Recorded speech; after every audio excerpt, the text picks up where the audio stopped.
we are coming to the next job sheet. This is about the retaining wall. As we can see here, this is the location of the construction of retaining wall.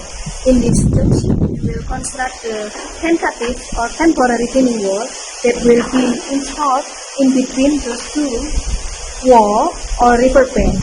Learning outcome of this session is the student is able to design the retaining wall, the material that we will use to construct the temporary retaining wall, check the stiffness and the strength and the stability of the wall, because we need to make the stable revetment so that it can prevent the landslide or the collapse of the wall. The purpose of making the retaining wall is to make the stable river bank.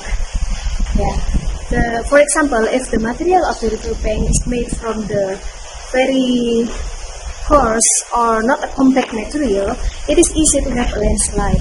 So when we want to make a drainage channel or the normalization of the river bank or some construction to protect the river bank, we need to make some excavation and protect with the retaining wall temporarily.